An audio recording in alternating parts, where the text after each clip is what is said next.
afternoon, everyone.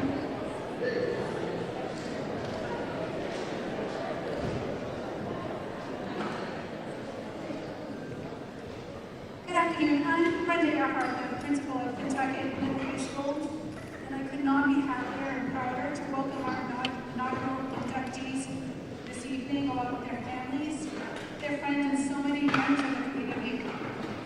What makes tonight so meaningful is not only it marks the beginning of a new tradition, but also our first class of inductees reflects such a diverse, expansive group, which is exactly what we intended for this Hall of Fame. We're honoring philanthropists, athletes, coaches, teachers, and artists, each of whom have left a lasting impact on Pentucket and beyond. When the new central office building opens next door, it will proudly house Pentucket Regional School District's Hall of Fame.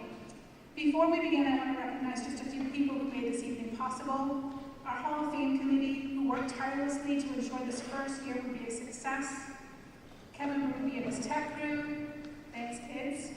Gigi Castellanos for stepping in wherever needed. Kat H for her technical support and web design. The school committee for their ongoing support. Dr. Brett Conway, our assistant superintendent for his continued support. And finally, our superintendent, Dr. Justin Bartholomew. His vision is why we're all sitting here tonight. Please join me in welcoming Dr. Bartholomew.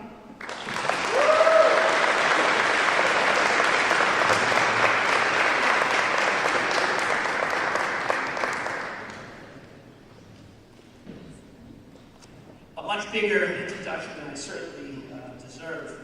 But good evening, everybody, and welcome to the inaugural Hall of Fame induction ceremony. My name is Justin Bartholomew, and I have the privilege of serving Pentucket in the role of superintendent. For those who know me, trying to keep these remarks just down to a few minutes because Brenda is very strict about how much time we have. It's going to be nearly impossible because all of the inductees, I can talk at least 5-10 hours about each one. But this is the first celebration of its kind in our district. And we're here not only to honor the individual accomplishments, but to recognize the extraordinary impact our honorees have had. And they continue to have those impacts on generations of children and in generations of communities. As a Groveland kid who returned to Pentucket after 16 years in Chapel Hill, I've seen firsthand how this community is filled with talent, heart, and brilliance. But far too often, when I mention a legendary coach, teacher, classmate, I'd be met with blank stares. That's when I realized we needed a way to remember, honor, and share those stories, to preserve these legacies as a foundation of our district's history. For me, this evening is deeply personal. Every one of tonight's inductees has shaped my life, even when they didn't know it. We have the founding father of our school district who we recognize this evening. We have teachers and coaches, true role models, who shape not only students and student athletes, but entire generations. All of the teachers and coaches who are still with us continue to support Pentucket and their local communities. One of these coaches who's not with us actually is responsible for me still being here. Mr. Moline, who happened to save my life one day, but that's an entirely different story. Of course, tonight would not be possible without the tireless vision and efforts of Brenda Earhart. Ms. Earhart, thank you so much. It's not easy to sit in a room with me, listen to all the things I want to see done and that could be possible, and then taking it and bringing it into a vision. And to her committee, thank you so much for taking the time and energy and patience to bring this event together. The 10 inductees tonight represent the very best of Pentucket, from athletes who inspired us, to teachers who shaped us, to leaders who built our foundation, to alumni who made an impact on the world stage. Their influence is immeasurable. They remind us that greatness is not only about what you achieve, but about how many lives you touch along the way. We have alumni whose impact reaches far beyond these walls. A dedicated journalist who continues to connect with families all over New England. An actor and a teacher who works to bring the joy of theater to thousands of children who otherwise would not have had that opportunity. A volunteer who, because of his own experiences, spends critical time supporting and being with veterans. An alum who, by all measures, across all sports, remains the greatest male athlete in the history of Pentucket.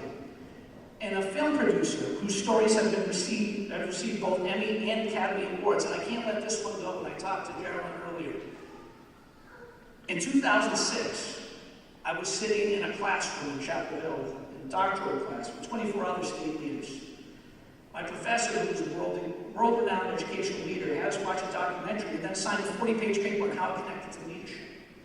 The film was born into our office.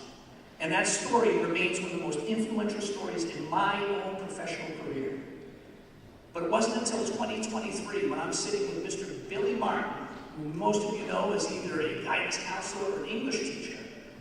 And we were down writing names of who could be those legacies of those amazing individuals who deserve the recognition to be in the Hall of Fame, because he, like me, wanted to see something happen. And I said to him, hey, what about the White brothers? What about Chris and Brian? Great coaches, NFL and college. And he turned to me and goes, Bart, yeah, they're good, but they couldn't hand a candle to Gerald. And I asked, any chance you did a documentary? I learned about some. He goes, yeah. I go, wow. A Groveland kid in a Pentucket home, just like me, produced a documentary that became a cornerstone of my career, long before I knew how our stories were even linked.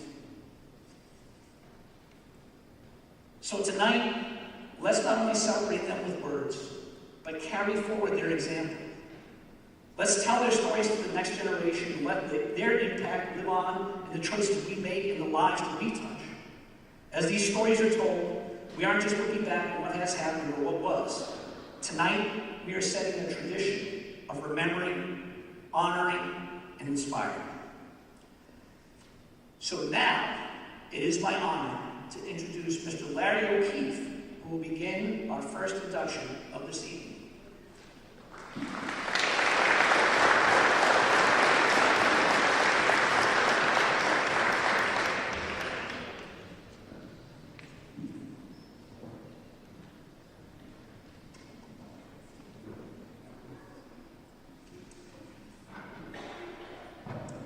First off, I'd like to congratulate all of our first group of inductees and thank all of you who took the time to attend this afternoon and help them in their celebrating their day of recognition. I had a chance to speak with Justin shortly after he became superintendent at a football game that first fall. And one of the things he wanted to establish was this Hall of Fame, but it had a little different twist. His hope was that the members would include not just accomplished athletes, which you mostly see, especially in a high school Hall of Fame setting, but others who have made a lasting impression on others' lives and have supported the Pentucket community in many different ways. And I think that if you had a chance to read the inductees' bios in your program, I'm certain you will feel that they all meet and exceed what Justin was hoping for that day. Our first inductee today is a perfect example of that. Dudley Farquhar, and yes, that's how you pronounce his name, for those of you who didn't know. Dudley Farquhar was a 1967 graduate of Pentucket Regional High School. And by his own admission, Dudley was not a standout athlete, he was not an honor student, but he was proud to be a sage, and he supported his classmates and his teammates in their endeavors, and he continues to do so as he continues to attend Pentucket events and activities. After graduation, Dudley enlisted in the Army, as many did during that time. Serving in the military was required back in the 60s, so if you didn't go to college, you either enlisted out of high school, or you went to work and you waited to be called to service through a draft lottery that used to be in place. Dudley did well in the Army as a member of the 23rd Infantry and rose to the rank of Staff Sergeant. He volunteered for 2 tours of duty during that time in Vietnam, receiving the Bronze Star and later serving in the U.S. Army Reserve for 7 years. He also at that time was exposed to Agent Orange, which would require a liver transplant later on in his life. Returning home, Dudley became an advocate for prisoners of war, those missing in action, and military service members and their families. Now, many of us get behind causes, and many of us make donations annually, and we all feel good about that, as we should. but there's very few of us that show the kind of dedication Dudley has. He has traveled around this world to speak and support veteran groups and their families, and at many times on his own expense. He has spent over 50 years working tirelessly to be the voice of those who served our country and continues to do so today at the age of 78. One of his proudest accomplishments was starting Operation Platoon Mom along with his wife, Bob, as they send specialized care packages from local veteran organizations to soldiers stationed wherever there is conflict around this world. There is no doubt that Dudley has made a difference in many lives, and I am honored to be here to introduce him today. And I believe there's going to be a short video first. Thank you.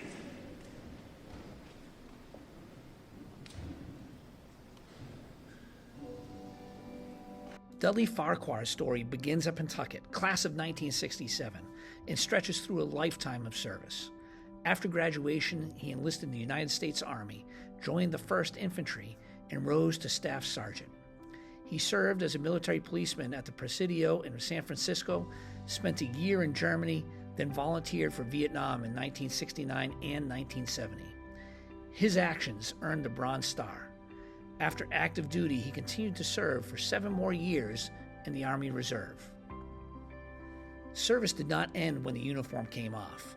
Exposure to Agent Orange led to serious health challenges, including PTSD and a liver transplant in 2012. Dudley chose to turn that hardship into purpose.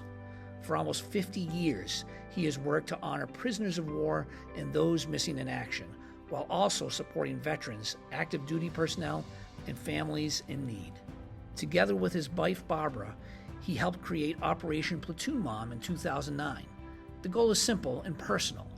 Send care packages and coffee to deployed service members and remind them that people at home are thinking about them. That practical kindness has been matched by constant advocacy. Dudley spends time with veterans in VA hospitals. He supports homeless veterans. He speaks at community events that teach the next generation what sacrifice means. Communities across the Merrimack Valley have noticed. He has been featured in veteran interviews and local media that highlight POW and MIA work. He received the Haver Rotary Veterans Day Award in 2019. He was recognized during Yankee Homecoming's Veterans Luncheon in 2023. In 2024, he served as keynote speaker for the Exchange Club of Greater Newburyport Field of Honor, where rows of flags honor those who have served. Pentucket has taken notice as well. In 2025, Dudley Farquhar was selected for the inaugural class of the Pentucket Regional District Hall of Fame. It is a fitting honor for a classmate who went to war, came home, and then spent the rest of his life making sure that others were seen, supported, and remembered. Ask the people who still know him, and they will tell you the same thing. He shows up. He keeps faith with those still serving. He looks after those who come home. He speaks for those who did not. Thank you, Dudley Farquhar, for service, courage, and devotion to those who serve. Your example honors us all. Congratulations, and welcome to the Pentucket Regional School District Hall of Fame, the inaugural class of 2025.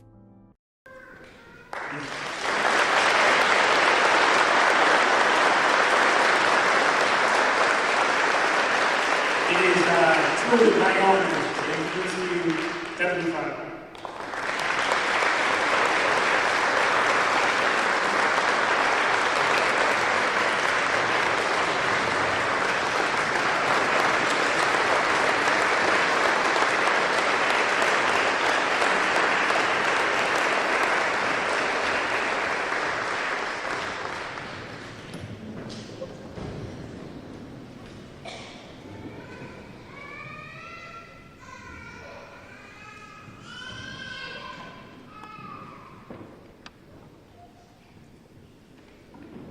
Thank you, Larry, and congratulations to my fellow inductees. It's a humbling experience to join such worthy recipients. Today, I proudly represent 2 classes, the class of 1966, who put up with me for 4 long years, and the class of 1967, who took me in as a second-year senior, and embraced me as one of their own. And I'm sure there are some of them that would be surprised to see me here today. My upbringing was less than typical, and by the age of 15, I was in my 16th foster home, where Buddy and Joyce Clark and Dennis Clark of Merrimack Port. Dennis was a fellow 67 classmate. It was Buddy and Joyce who showed me what real family meant, and I am grateful always for the love and support they showed me. I had finally found my forever family. In 1967, all young men not headed to college had the draft hanging over their heads. So I signed up for the Army and was stationed in Germany, which was boring for a guy my age. So I volunteered for Vietnam to be where the action was. And I saw what other soldiers saw, and it's been with me every day of my life. The saving grace is that two of my buddies, battle brothers, have memories of the toughest days of our lives. While I got home, I got a job at Western Electric and joined the Pioneers, their service organization with chapters all over the United States and Canada. What began with me helping my foster father set up bingo turned into a 56-year commitment as a volunteer for the special field games, Christmas presents, and stocking food pantries for child welfare officers. Special project with the March of Dimes and the local Red Cross. For 35 years, we supported an adolescent boys shelter by involving them in community projects and providing Christmas and presents every year. And we were part of an operation to provide bedside phones to every patient at the Bedford VA. In 1972, I heard about a pilot from Ipswich who had been shot down over Laos, and that began my journey as a POW advocate for all our prisoners and missing in action from the Vietnam War. My advocacy has allowed me to travel around the country, meeting more battle brothers and people who supported veterans, if not the war itself. I rented a booth at the Tostville Fair for 12 years, and when my fellow vets got enough signatures to have Governor Dukakis sign a bill, first in the nation, requiring all 351 cities and towns in Massachusetts to fly a POW flag in at least one municipal flagpole. My wife and I were present when a POW flag was raised on the Lexington Green, a very meaningful day for all of us. 14 years ago, I started a project called Operation Platoon Law, identifying active duty military and National Guard units, and asking for their wish lists of lots of things for care packages. I began cutting coupons and calling on local businesses to support these veterans, and I was met with enthusiastic responses. Last year, I packed and shipped 1,800 whoopie pies to Iraq and Syria for an Army infantry unit whose home of record was here in Massachusetts. Back in 2019, we shipped soccer nets, soccer balls, and school supplies to a very poor elementary school in Djibouti, Africa. Over the years, we have supported soldiers, sailors, airmen, and even a few Marines. I fondly remember how much care packages from home meant to me, and I was happy to pay it forward. I'd like to thank my wife Barbara for all the love and support she's given me from these past 37 years. She truly had a front row seat to many of my activities.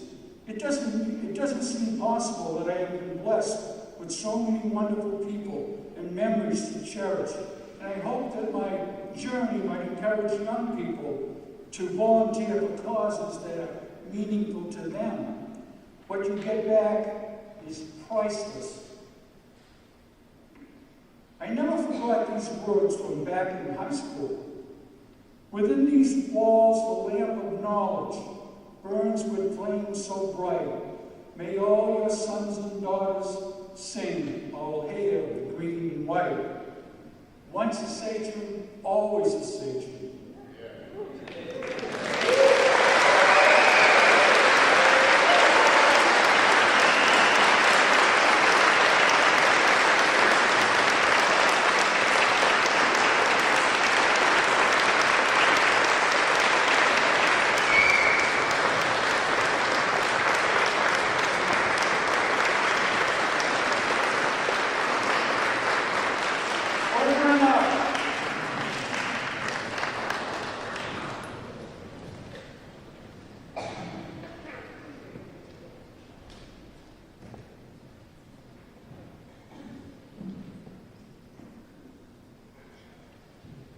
Hello, my name is Tommy Beaton, and I'm a proud member of the Pentucket graduating class of 2006.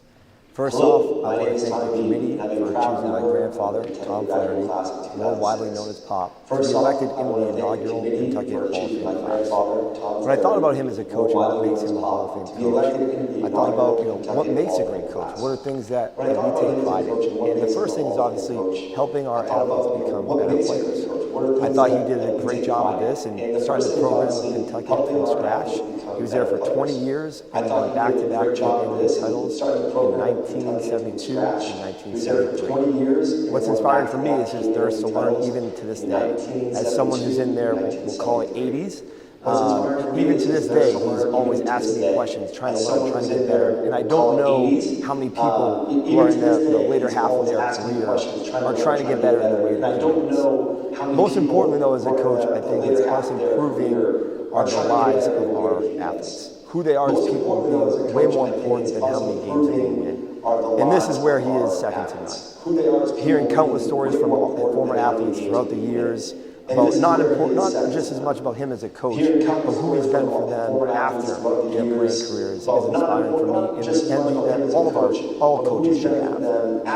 Whether it be playing cribbage in the winter with former players or golfing with them at Amesbury Country Club, he is still a huge part of all their lives. I think a great example of this is one of his former quarterbacks. He said, I want to be around him so much that I'm going to not only marry his daughter, but I want to live right next door to him for the rest of his life. His family is at the forefront of all that he does. He's a role model to all, mostly his family. It's crazy to think about that. Of his 6 children, 5 of them were college athletes, and all 5 of those actually were high school coaches at some point in their career. He has 19 grandchildren. All of us are either former or current athletes, and 11 great-grandchildren with one on the way. It certainly wouldn't surprise any of us if he found a way to try to coach those great-grandchildren down the road. As I said, family is so important to him, and I'd also like to give a quick shout-out to his wife, our grandmother, Blumella. Certainly none of this would be possible without her. Being a coach's wife certainly isn't easy, and she was along for the ride the entire time, taking care of her own children at home while he was taking care of other children. Pop, you're an inspiration to all of us, not just your family, but the entire Pentucket community. We are all better because of you. Pentucket is so grateful and so lucky to have had you. Thank you and congratulations. Because of you, Pentucket is so grateful and so lucky to have had you. Thank you and congratulations.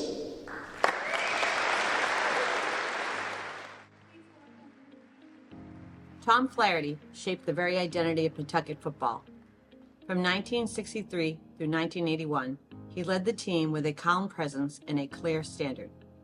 Teach the game the right way, build tough, disciplined teams, and send young people out into the world stronger than they arrived.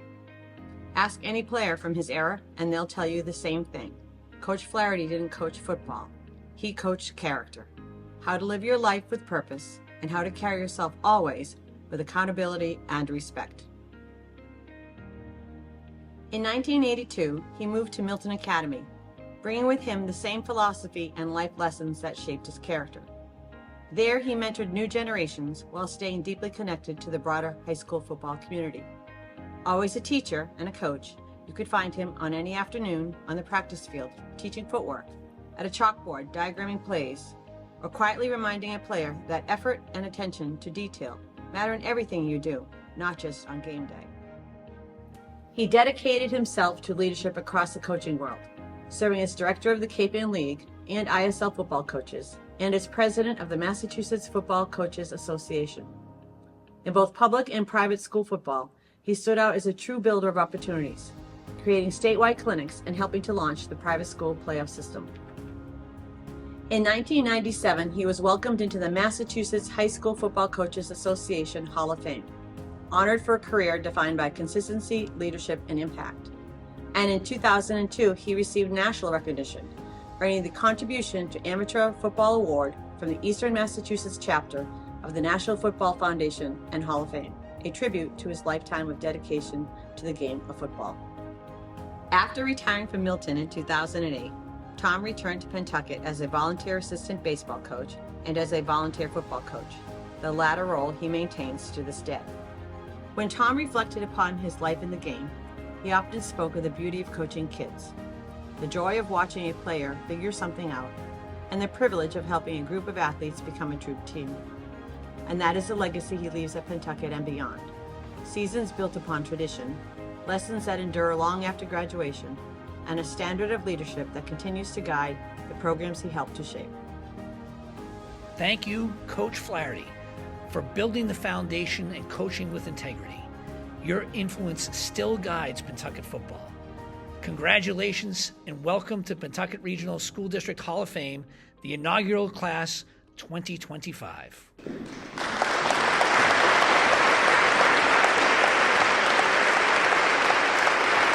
this time, I want to honor my father and coach, Tom Flaherty.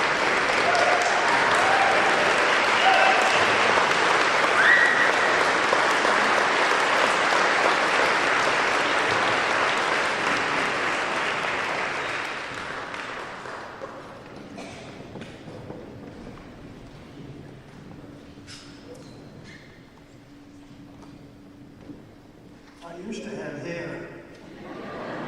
There's not much left. It's hard to know where to start. I've been in the public eye off and on all my life with sports. I would just like to take the time to thank anybody and everybody that helped along the way. First of all, I'd like to thank my wife, Frances, who has been the support for me for 60-something years coaching.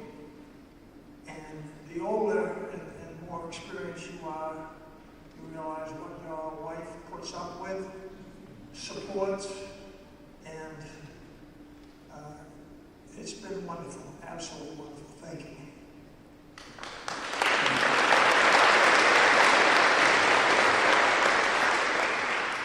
I have several other thanks to say along the way. First of all, my family. We have a large family. We have an absolutely wonderful family. And so many of them are here tonight. And they'll be back at our house tonight afterwards. And where we're all going to sleep, I don't know. But we'll sleep someplace. My assistant coaches while I was at Pentucket. Dick Camper, Roger Roy, who's here tonight also. Dave Moore, Dave Morse, I've probably forgotten somebody in there. Canepa, Roy, Moore, myself, and Morse. No, I got it. Thank you very much. Players, thank you, Ruthie. Thank you. Players, 20 years of coaching means at Pentucket that we probably coached hundreds of kids. And they were all, to this day, I can remember so many of them. I can't mention anybody because they're all so outstanding. We had a wonderful program. We did very, very well for many years. And I thank those players tonight as I say that. The parents, while I was here, were marvelous. We had a booster club, and they were so supportive. And I would go and show them game video every Wednesday night, and it was a beautiful experience. Parents were totally supportive of me and my program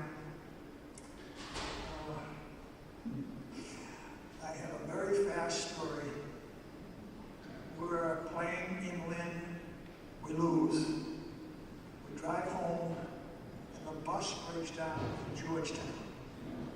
Oh boy. So I think about it for a minute and I said, okay guys, come on, we're walking home. Well, we did. We get out, we walked home from the goat farm, if you will, on that road, the back road of Georgetown.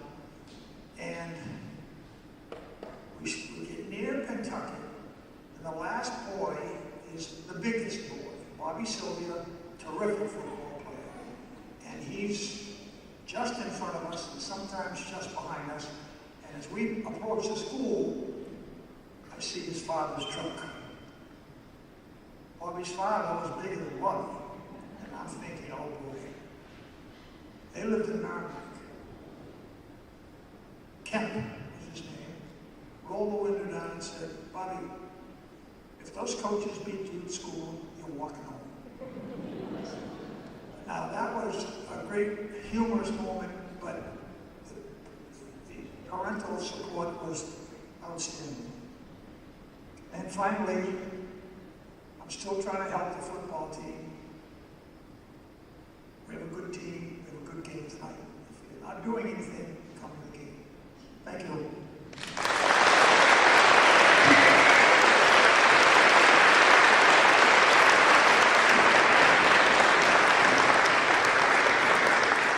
Please welcome Stevie Hayden to the stage.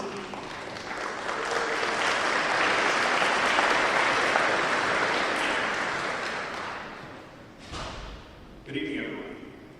It's a tremendous honor to be standing here tonight introducing a Hall of Fame inductee, my dad, Steve Hayden.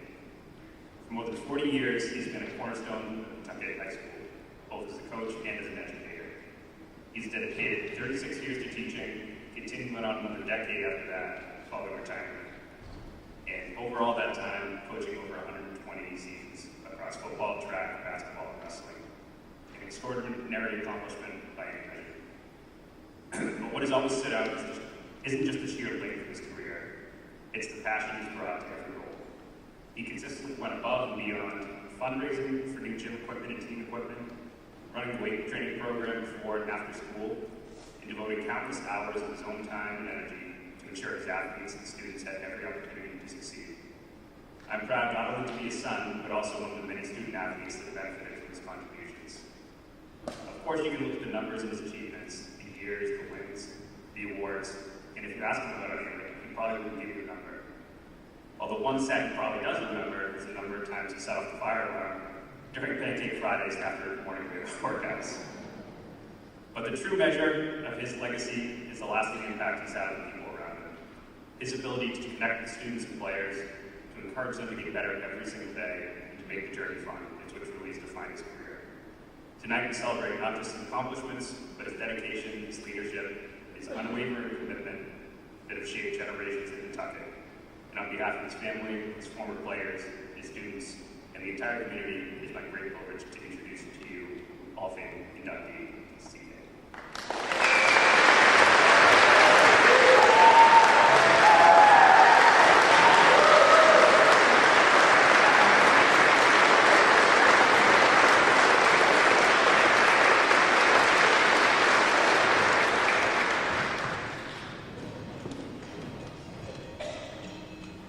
Steve Hayden is the heartbeat of Pentucket football.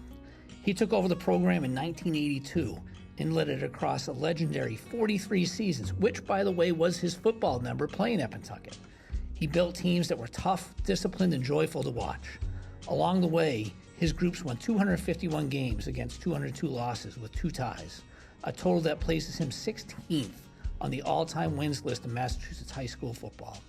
The numbers matter because they reflect decades of preparation and pride, but Hayden's impact reaches far beyond the scoreboard. His Pentucket story started long before the whistle. As a student in the early 1970s, he captained both the football and wrestling teams and won a state title on the mat. Steve was a Mass State wrestling champion in 1973. That experience shaped the way he coached. Detail-oriented, relentless about fundamentals, and always mindful that school and high school sports are about helping young people grow. Players knew what Hayden practice felt like: organized, demanding, fair. And they knew that if they did their work, their team would be ready on Friday. Inside the school, he was constant. For 36 years, he taught physical education, the teacher who could make competition feel welcoming and fun. When students marked his retirement from teaching in 2015, they celebrated the same qualities his teams knew: a big voice when you needed it, a bigger grin when you earned it, and a knack for turning games into community.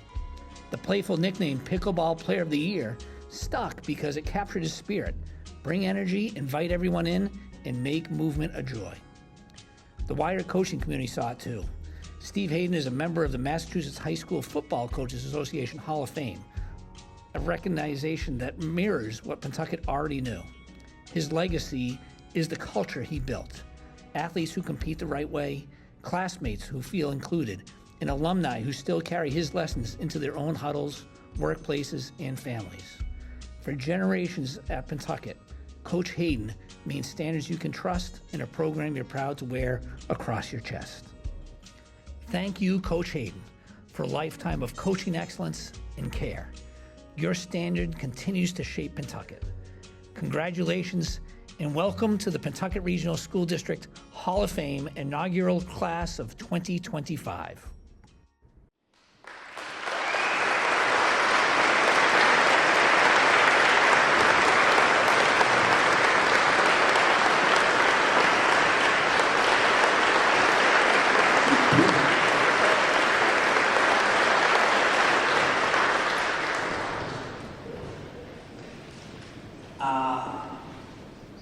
Believe it or not, this has taken more effort than the last segment. Play, football, coaching, basketball, wrestling. This is hard for me to do. I'm not a very good public speaker, but I'll go with it. I want to thank Brenda and the committee and Dr. Bart for all the work they've done in organizing this program. Being nominated by Brian Griffiths and then being inducted is such an honor. It's an honor because my philosophy while coaching or teaching or even being in the school, this is a family. We're all a little bit different and we all work together and we iron things out and we have a lot of fun. And I've had a lot of fun with all the people here. As you can see from the inductees, we've all crossed paths somewhere. I've had a lot of the inductees in coaching them, in phys ed, and I've had a lot of fun with them while doing that. I believe in the philosophy that it takes a village to raise a child. Well, I'm going to tell you, my village that helped raise me to become a better person than I was the day before. All right? When I was at high school there, I had great coaches. I had Coach Flaherty, I had Coach Canepa, I had Coach Roy, I had Coach Dave Morse, I had Mr. Pinciero, always there to help. It was outstanding. And they taught us a lot. They taught us a lot about life. Okay, then I go into my part where I start working here. And to me, that was a great, great experience. I met so many nice people, and I'm just going to name a few. One of them wasn't a Pentucket coach, but he had a wealth of knowledge that I loved just learning from. Arthur Adamopoulos, Dave Morse, Coach Flaherty, Michael Bloffman, Frank Orlando, Mel Pollock, you'll remember, P.B. Hughes, Kim Kelly I worked with, John Seymour, Dan Thornton, Caroline DeAngelis and Betty Anderson. They worked in the CAF. And if we didn't have more fun, can't do it now. It's work gunfights. I'd go out to my van after I might have done something to them, go to open the door, peanut butter all over the handle. All right, you got me. Go into the van, peanut butter all over the steering wheel, all over. All right, so I put a little whistle in the back of their muffler, and they're going up to where the superintendent's office was up in the paid school. and every time she pushed the gas, it would whistle. Well, they said there were guys working there, and they thought the girls were whistling at the guys working. They got me back, believe me. All right, so Mike Stevens, who obviously is a friend of mine and worked here, Leo Parent, Steve Darrow, J.C. Horner, and things could be a lot different if I listened to this guy's advice. And his name was mentioned once, Billy Martin. Well, Billy Martin has an unbelievable quick wit. So he goes, Lisa's pregnant. She goes, I'm dyslexic. I got the answer for you, the name. I go, what do you mean you got the name? Call him Otto or Bob. You can't get it wrong either way. But he was a big part of my life, and I just want to say thank you. All right? So, my brother Tony, I want to become a teacher. I want to do something out of college. He goes, well, if you can't work, teach. If you can't teach phys ed. Well, if you can't teach phys ed, coach. And you know what? It was the best advice I had. Because that was great working with all these people. And to me, that's what makes life go around. Seeing a kid smile, seeing someone get something. They don't have to be the best. They just have to keep trying. I'd like to thank all the coaches not all of them, but quite a few of them. Chuck Adamopoulos, Chris Berry, who worked with me for 31 years, Tom Beaton, before he got his real job, Dennis Julio, Vern Laws, Larry O'Keefe, Pat O'Keefe, Brian Larry, Albie Marshall, Matt Willis, Matt Fury, Sean Dennis, Dan Ward, Justin Bartholomew, who, I don't know where he came up with that stance in the secondary, but that's all right.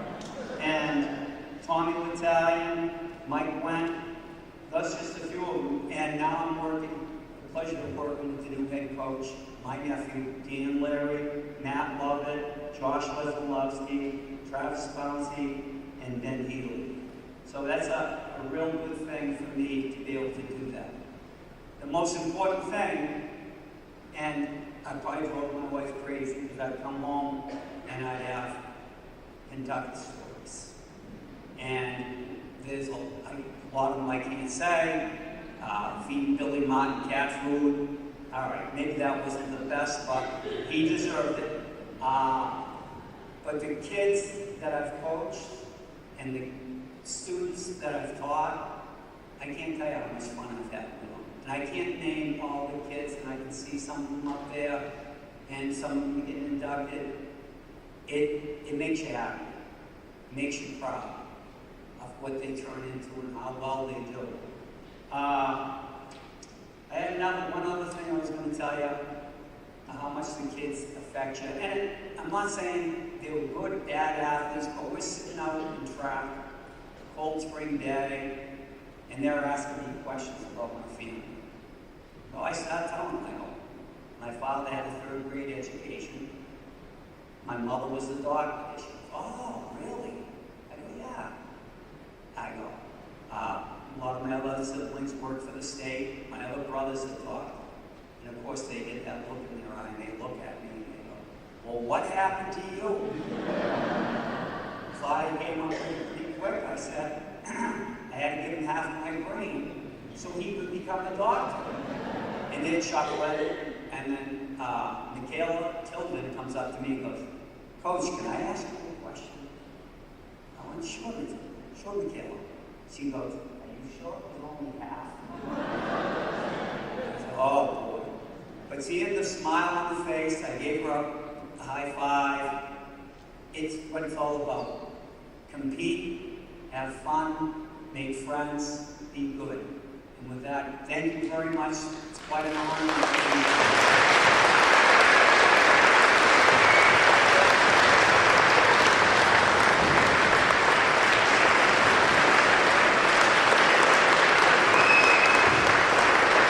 like to bring back Tom Flaherty. Mr. Flaherty.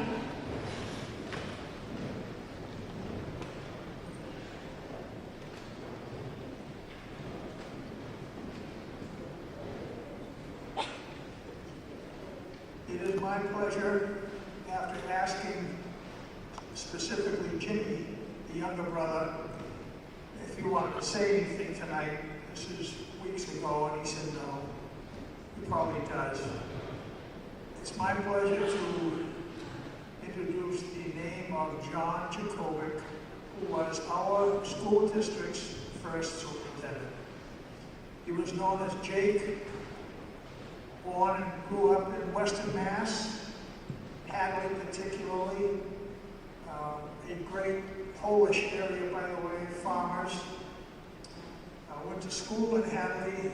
The name of the school in Hadley, by the way, they call it Hopkins Academy, but it was the public high school.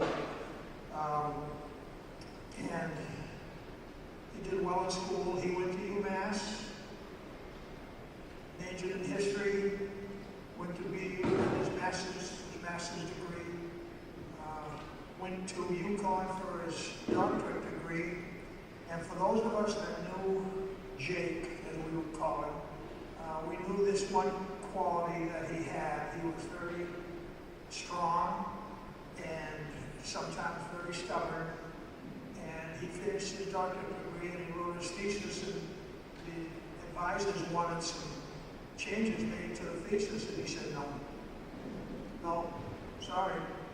They determined, he said no. Whether he ever picked up his degree or not, I'm not sure, but he would not change his thesis. And that was one of his strengths. If he had a belief, he followed it, for sure. 1954, Pentucket is organized. Within that time frame, 54, 55, they chose John Jacobic to come and be our superintendent, and the rest is history. He brought with him his wife, Beth, 4 children, and lived right next to the Donahue School in Merrimack. He was our superintendent for 30 plus years, and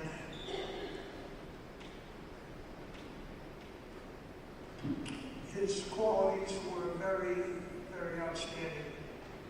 He had a keen vision of hiring people. He knew who he wanted to hire. Created marvelous departments. We had an international school. We taught modern math. We did writing, significant writing in English classes. And essentially that is the story of John Jacobic, our very first superintendent. It's my pleasure to give this award to his 2 sons, and I'd like them to come up now, please. Jim Jacobic, class of 67, Jack Jacobic, class of 64.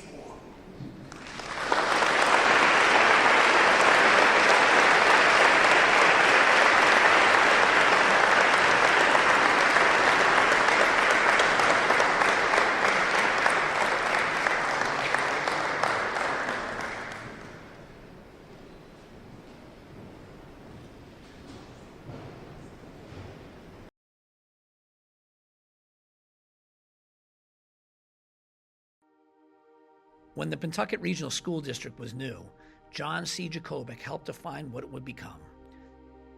After earlier service as a superintendent in Hatfield, he stepped into the Pentucket role at point of regionalization and guided the district for nearly 23 years, retiring on March 1st, 1979.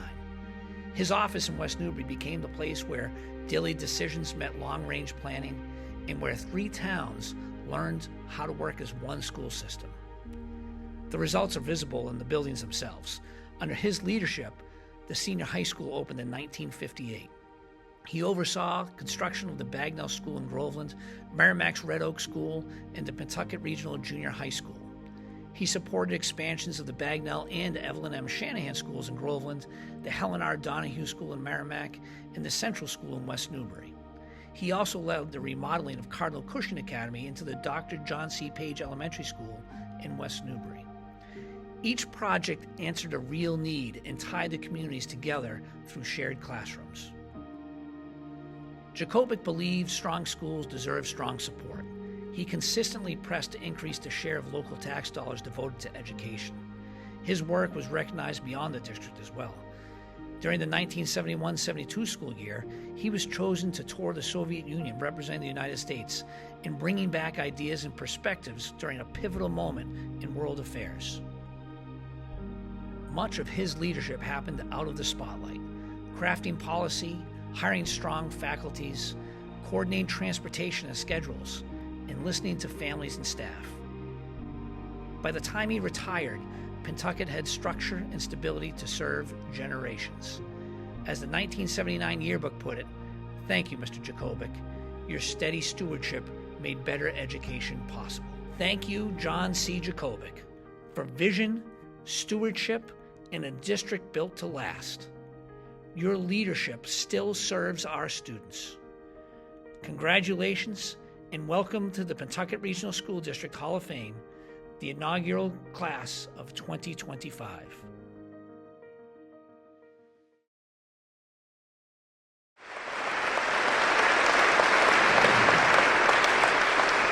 By the way, Jack was the leading rusher on our 1963 team that only lost once.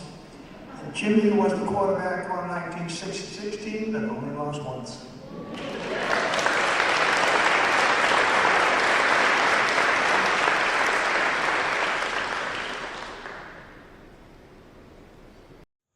Hi, my name is Jonathan Seymour, and I apologize that I can't be here in person for this important event, but it is my privilege to be able to introduce one of tonight's nominees, and that would be Mr. Steve Kidd. I first met Steve about maybe 15 years ago when Steve came as a guest to Pentucket to perform his one-man show, Cy Omalas, for our students. And we did this several years in a row, and it had such a tremendous positive impact on all of our students.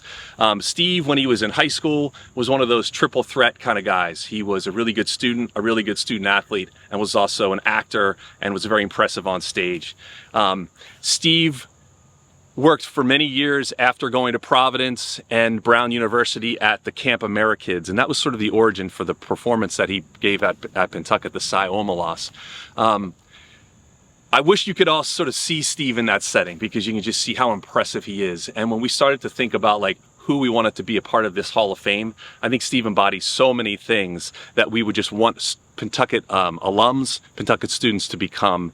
And we're just so honored and proud of Steve, and congratulations to him and his family on this tremendous honor. You might be wondering why we're filming this introduction where we are, and I could explain that, but I think I'm just gonna let Steve talk about it when he comes up to introduce and say a few words. So again, congratulations to Steve and his family. Well done.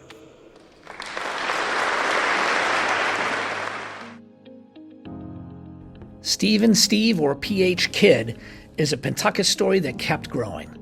Class of 1993, he took a love for performance and turned it into a life in the arts and education. Today, he is a resident artist at the GAM Theater in Providence, where he has performed in and directed dozens of professional productions. Colleagues and students know him for the way he blends craft with care, and for the way he builds community in every room he walks into. Education sits at the center of his work. Steve founded the GAM's Education Department and its Play Project, a program that brings literacy-based theater to schools, community centers, and correctional settings across southern New England. The through line is simple. Use story to open doors. Use performance to give people a voice. The result has been years of workshops and residencies that meet learners where they are and invite them to grow. His solo performance, Cy/Omalas, shows how art can move people to act. He has performed it for thousands of Pentucket students and for audiences across the region. The piece has raised more than $500,000 for Camp Amerikids, where Steve served for 20 years as program director. That number represents real campers, real summers, and real support made possible by a one-person show with a big heart. In schools, he has the same impact. Steve chairs the Performing Arts Department at Moses Brown School, and he teaches at Brown University. Students who work with him learn technique, but they also learn how to collaborate, how to listen, and how to take creative risks. The goal is not just the next production. The goal is the next confident young artist and the next strong community. Ask people at Pentucket what they remember when Steve brings a show or a workshop back home. They remember the energy, the humor, and the way he makes every student feel seen. Stephen Kidd built a career on stage and in classrooms, and he keeps using both to lift others. Thank you, Stephen Kidd, for lifting others on the stage and in the classroom. Your artistry and mentorship light the way. Congratulations and welcome to the Pentucket Regional School District Hall of Fame, the inaugural class of 2025.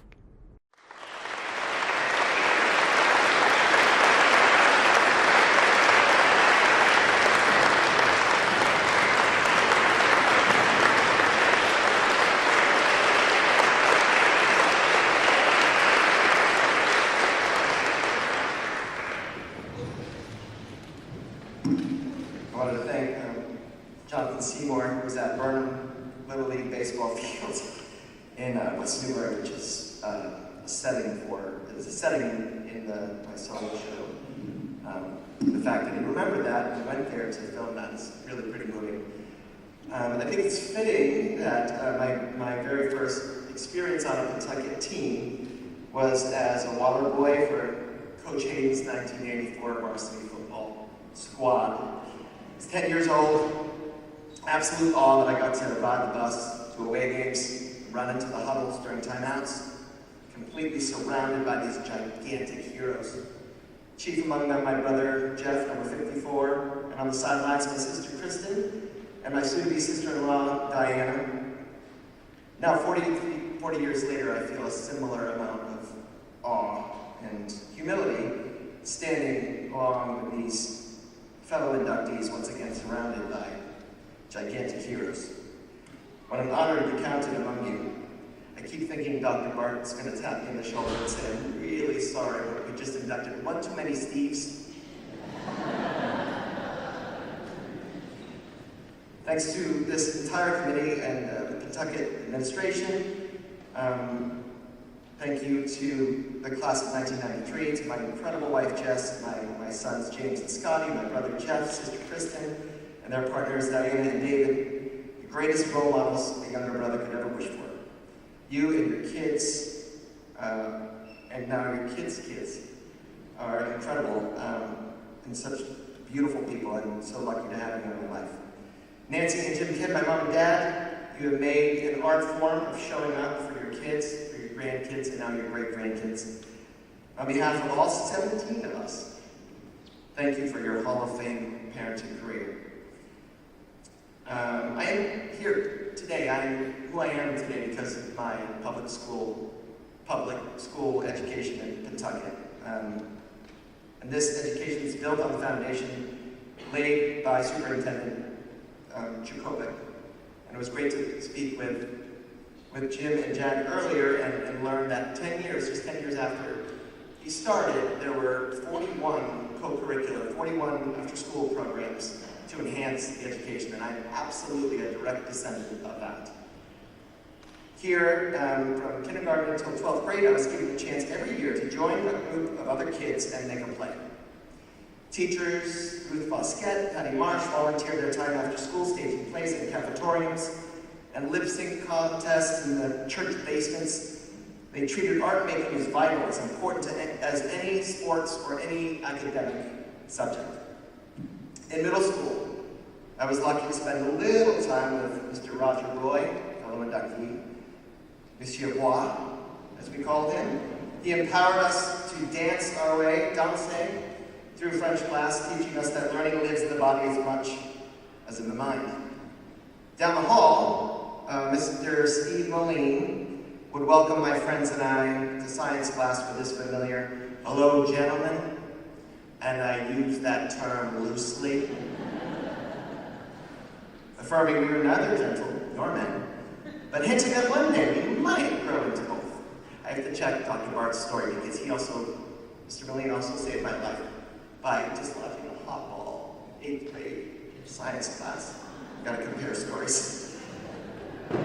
Behind the middle school, you could watch legend Steve Pulio play baseball. He'd throw a runner out at second without leaving his catcher squat. He'd leap tall buildings and crush Triton helmets like walnut shells. That following fall, the 9th grade football team got a chance to practice with the varsity team for a week before the Thanksgiving Day game. He was captain, and he showed us that an icon on the field could be just as kind and supportive of it. He embodied the lesson that sometimes you should actually meet your heroes. Mr. Sylvester, Coach Canepa, Ms. Conlon McElhaney, my theater director, Irene Dunlap, set the standard for excellence in teaching and care. For graduation, visual arts teacher Ellen Hart gave me a copy of Oh, the Places You'll Go, and inside an inscription, now that you know you are an artist, what are you going to do about it? Who will you help? What causes will you champion? Fellow inductee Geraldine has answered through film, television, building non-profit platforms to champion stories and storytellers who might otherwise remain unrecognized. Maria has answered by covering the defining events of our time while also illuminating the stories and humanity of the unheralded and the unseen.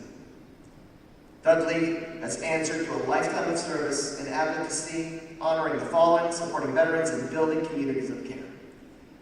Recognizing the story, living at the margins of our experience, in the periphery of our vision, and playing a part in moving that story into the center and shining a light on it is one of the highest aims of any art form. You embody that aim. To stand with you is deeply humbling. To me, Pentucket affirmed that it was possible to be both an athlete and an actor, and as a young man growing up in the North Shore of Boston in the early 90s, that was good to hear. I'll never forget when Coach Hayden, Coach Perry, and Coach Walsh came to see our spring musical, a chorus line, as if to say, yeah, this too is what we do. Perhaps leading us all closer to Mr. Moline's aspirational standard of gentleman. And as aspirational standards go, in my household, the name Flaherty was synonymous with excellence in athletics. I miss Coach Flaherty's tenure at Pentucket, but at a quarterback camp at what was Governor Dum's Academy, I got to work alongside him with 20 other aspiring young hopefuls, and he taught me how to throw a spiral by pronating my wrist and going right over the top. That is a technique that I have taught to my nephews and now to my son. Growing up alongside his son Michael, I saw firsthand how that DNA was passed down in a commitment to excellence fueled by a pure love of competing. The stories of the communities that can be built under that title of team. Coach Steve Hayden also inherited that DNA, but for me, he was more than a coach. He didn't just teach us football, he taught us how to live with integrity. Coach Hayden taught me to aspire each day to be just a little bit better than yesterday. He taught me that leaders tell the truth, that leaders own and learn from their mistakes, and leaders take responsibility for their losses. And when we take a licking, we gotta put ice on our bumps and bruises, okay? Get back after it on Monday. Likewise, when we win, leaders spread the praise to those who might otherwise be overlooked. Coach was 15 years younger than I am now when he coached me. But this young man modeled lessons of commitment, patience, resilience, and care that I now practice every day with my own students and with my own kids. And mine is just one story, Coach. So, on behalf of all the players out there and all the water boys, thanks. In closing, I'd like to just share opening lines of the poem entitled Vietnam, once again written by tonight's fellow inductee, Dudley Farquhar. Some people come into our lives and quickly go. Some stay for a while and leave memories on our hearts. And we are never, ever the same. Dudley's words of gratitude and remembrance speak my mind. Tonight, as we join the crowd to watch our team, I'll be carrying with me the lessons of my coaches and teachers, and holding close the memory of friends and teammates no longer with us. Especially tonight, my friend and teammate Michael McComsky and his incredible family, whose legacy continues today. Michael was literally our center on the football field. He kept the equilibrium in check and led with a unique optimism and gratitude for friends and the life that lifted us all up. A great, great example. Thank you for this incredible, incredible honor. Let's go, Pentucket.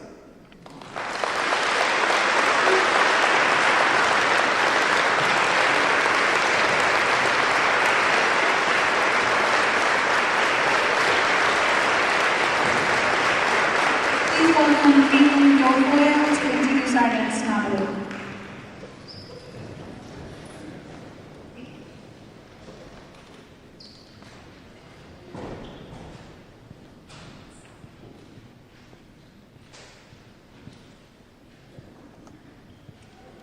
Hi, everybody. Well, Pentucket afforded me a good education and many opportunities, both in and out of the classroom. It is the lessons I learned while running miles through the back roads of Brooklyn and Missouri that have stuck with me over the years. It is those lessons that I have carried with me throughout my life and my career. And those lessons were gifted to me by none other than the late Steve Moline. Moline was a near-perfect coach. He was filled with the knowledge about the sport of cross-country and running, but cared infinitely more about the humans in front of him than the actual running itself. He could spot both innate talent and a kid with grit who was willing to do the hard work and knew that the latter was much more important. Whether you were first or last, he was at the finish line when he crossed it. He was steady and constant and very rarely really lost his temper. He was just the right amount of scary mixed with way too much heart. He knew when to hold a firm line and make you run up Meeting House Hill 3 more times because a bunch of you took a shortcut the day before when you didn't know he was behind you. He also knew when to look the other way when a group of runners made a pit stop during practice to do cannonballs and teammates pool. Then, when 15 kids arrived back at school, so he went, having broken just a few rules, he'd say something like, "Did it rain?" while standing in the blazing sun with a smirk, just to let you know that he knew. He knew some rules were meant to be for breaking and that teams needed to bond. He knew when to make you run loop repeats, when to chase you on his bike, and when to play dizzy bat at practice, laughing at you the entire time. He knew what to do when someone had shin splints or tendonitis, and most often that was to rest, even when they didn't want to. And he knew what to say to somebody when they had their first broken heart, and that was always to keep running, even when they didn't want to. He accepted the eccentricities and oddities of a group of misfit teenagers, often with no reaction other than a speechless stare or a knowing glance, and gave us a safe place to land, no matter what. As I wrote this, I realized that my experience with Moline as a coach was not unique. In fact, he coached Pentucket cross country for 30 years and created a similar environment year after year. His coaching career ended in my senior year in the fall of 2003 with a surprise celebration where several hundred of his former runners gathered to celebrate, honoring him with a deafening standing ovation, and many spoke of the profound impact that he had had on their lives decades after leaving high school. He hugged each one of them, cried, and in true Moline fashion shined light not on himself but back onto his generations of runners. Moline's spirit lives on in the thousands of runners that he coached, in the crisp October air, and in the crunch of leaves beneath runners' feet every fall here at Pentucket. Steve Moline is an exemplary choice for the first class of Pentucket's Hall of Fame.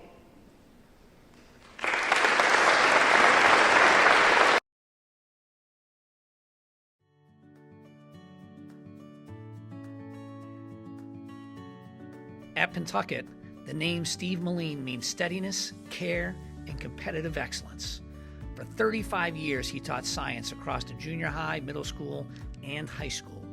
For 3 decades, he guided cross country. Generations of students knew him in both spaces, and they will tell you the same thing. He showed up every day. He set a clear standard, and he made you feel like you could meet that standard. The record speaks for itself. Steve Moline served as Pentucket cross country varsity coach from 1970 to 2004. Across that span, his teams earned 447 victories. They captured 7 Cape Ann cross country championships. They won 4 Eastern Massachusetts cross country championships. They added 10 Cape Ann League cross country tournament championships. Those numbers tell the story of a program that was prepared, disciplined, and proud to race for Pentucket. Students remember even more. In the classroom, he brought science to life with humor and curiosity. On the trails, he taught the simple habits that make a runner and a teammate. Show up, do the work, take care of each other. Race hard and carry yourself well when it's all over. Win or lose, there was always something to learn and something to celebrate.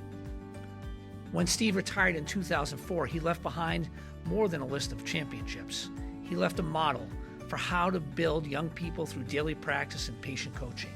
His legacy is printed in the record book, and it lives in the runners who still lace up with his voice in their heads, and in the students who still look at the world with the curiosity he sparked. That is the measure of a great teacher and a great coach. That is the legacy of Steve Moline. Thank you, Mr. Moline, for teaching with curiosity and coaching with purpose. Your legacy runs through generations. Congratulations and welcome to the Pentucket Regional School District Hall of Fame Inaugural Class of 2025.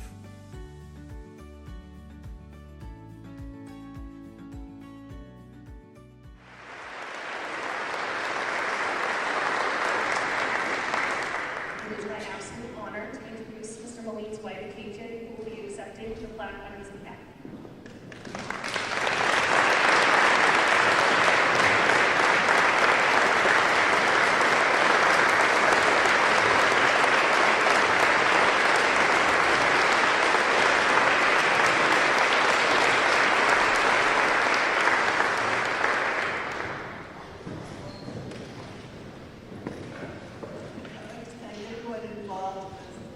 Nominating Steve for this award. This would have meant so much to him. As much as everyone thought of him in Pentucket, even more what he thought of Pentucket.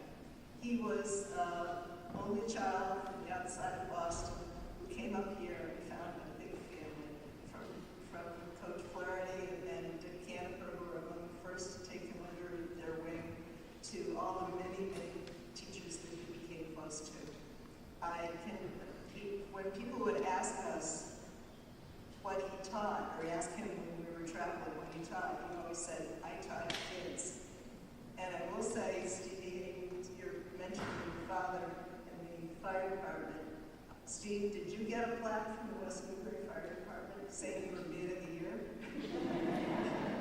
That was one of his great treasures and hung in our study for many years. Also, during his 30 years plus of teaching, he was only given one student teacher. That was a kid named Justin Bartholomew. I don't know whatever happened to him. But that was enough, I would think. And also, many times we've been together with all the kids that he had that were in the outdoor club that he and Wayne Sylvester and Dave Bickham got together. I can remember when, by myself, and then later when our kids came along, all those trips to Mount Cardigan, canoeing in Maine, canoeing in the Saco River, and many, many other great adventures, biking on Cape and Martha's Vineyard. It was all a wonderful time, and we got close to our kids there. And of course, his greatest love was his cross-country team. Although he did have a state champ, pole vaulter, cross-country were the kids closest to his heart. So, and thanks to all the family that became his, we thank him for his family.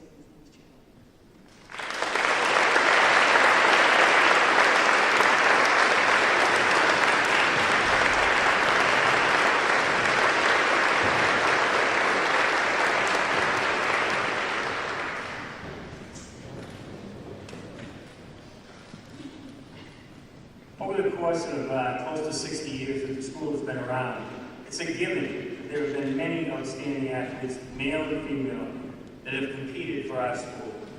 But only a select few would ever be considered dominant in their athletic careers. But in a strong case can be made that our next inductee may be the most dominant of them all. Steve Pulio competed here at Pentucket from 1987 to 1990. He earned 11 varsity letters during that time. He He would have been 12, but in his freshman year, he was not allowed to compete at the varsity level in football.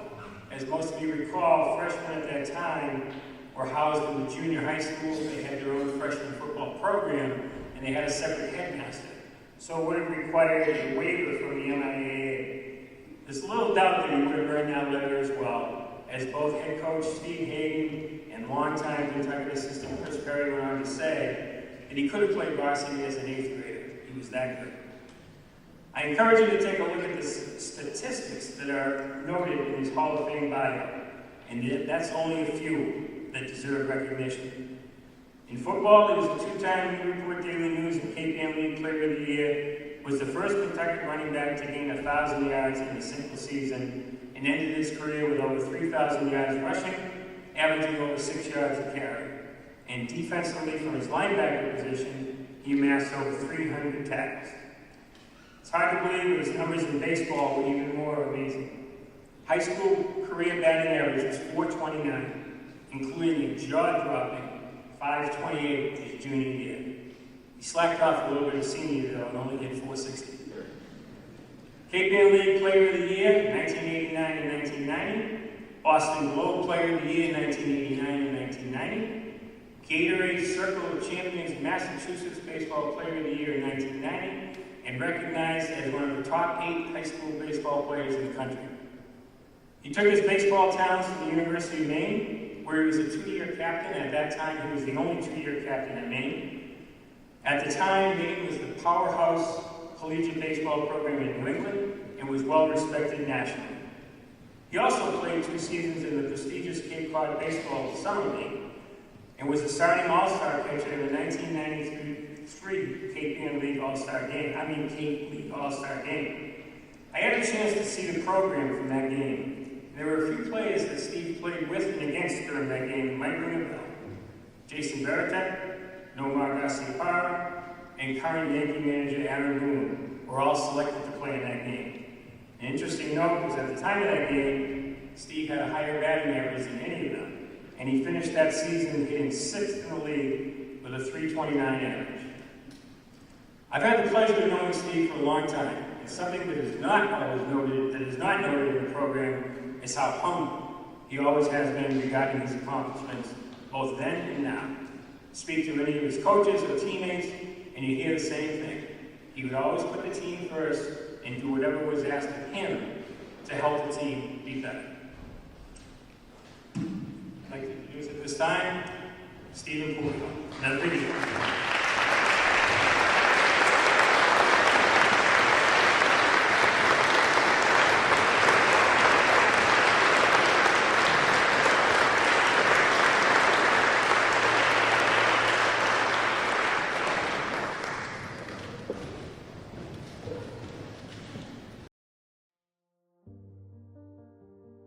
Stephen, or Steve Puglio, is the name that still sets the standard at Pentucket. Between 1987 and 1990, he earned 11 varsity letters in football, hockey, and baseball, and he did it while leading from the front in every season. Start with baseball, where he was a 4-year starter at catcher. His career batting average was .429. As a junior, he hit .528. He was Cape Ann League Player of the Year in 1989 and again in 1990. The Boston Globe named him Division III Player of the Year in both of those seasons. In 1990, he received the Gatorade Massachusetts Baseball Player of the Year award. Everything about his game behind the plate and in the batter's box pointed to a player who could control a game on both sides of the ball. On the football field, he was the first Pentucket running back to rush for more than 1,000 yards in a single season. Over 3 varsity seasons, he totaled 3,584 rushing yards and averaged 6.3 yards per carry and scored 36 touchdowns. On defense, he played linebacker and finished with more than 300 tackles. He was twice named Daily News Player of the Year and twice Cape Ann League Player of the Year. On the ice, he was a punishing forward, a 1989 Conference All-Star and a member of the All-Area team. That combination of strength, speed, and edge made him a presence in every rink. After Pentucket, Steve continued in baseball at the University of Maine under legendary coach John Winkin, serving as 2-year captain. In summer ball, he played in the Cape Cod Baseball League in 1993 and 1994 and was selected as a starting all-star catcher in 1994. Ask people who watched those years and they will tell you the same story. Steve Puleo dominated 3 sports, carried himself like a captain, and left a legacy that still defines what elite looks like at Pentucket. Thank you, Steve Puleo, for setting the bar in competition and in character. Your example still defines excellence here at Pentucket. Congratulations and welcome to the Pentucket Regional School District Hall of Fame, the inaugural class of 2025.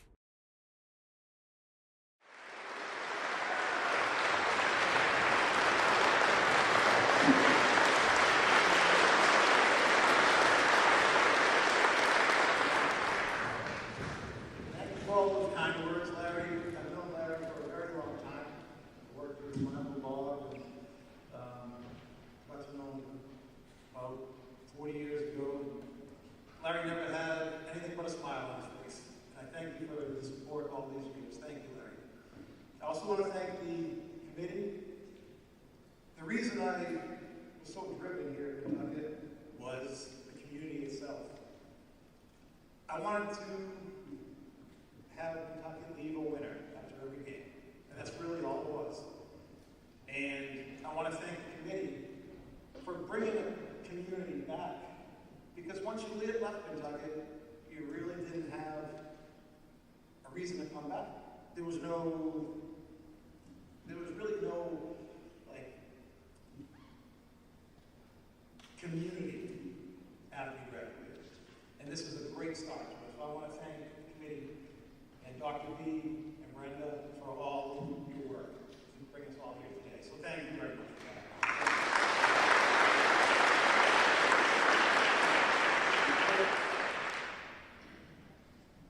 I don't particularly like getting awards. I got a ton of attention when I was here in high school, and I was obviously appreciative of that. But I want to thank the players that really had courage. Guys like Dan Carey, Steve Cannon, guys like Michael McLaughlin, all guys that were half my size, but they strapped it on every day to go play football. They tackled guys like me, and they didn't even back down. That's courage. It was easy for me. I just was born with what I was born with. But those guys, people like that, really had a lot of courage. And you see a lot of baseball stats, but it was really the passion of football that drove me here at Pentucket. And I want to thank all those players that put their health on the line every single day so that I could amass those statistics.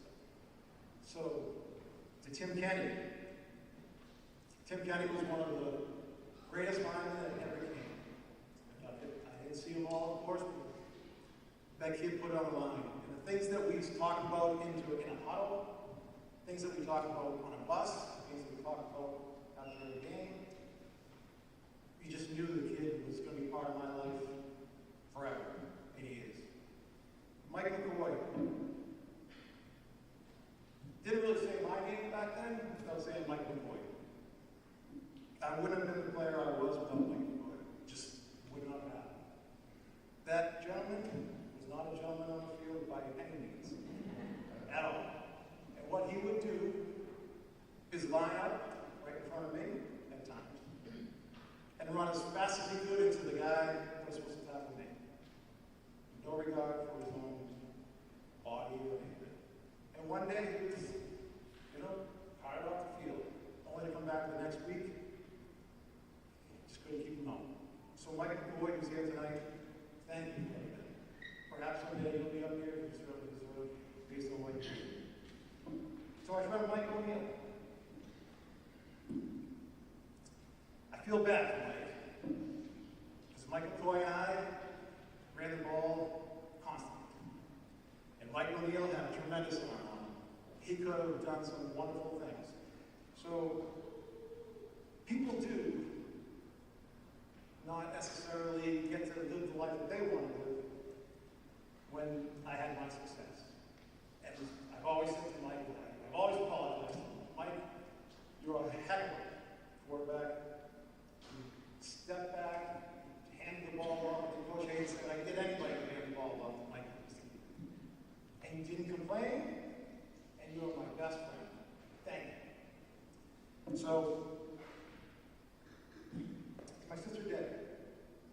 You walked into my 7th grade lunch period one day with Mr. Lawless. And that's how I started playing baseball. Because prior to that, Coach Flaherty taught me, or coached me in 6th grade. At that point, I was just going to live football. I loved football.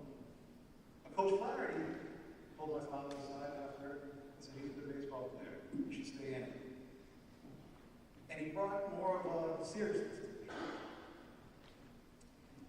So thank you, Mr. Flaherty.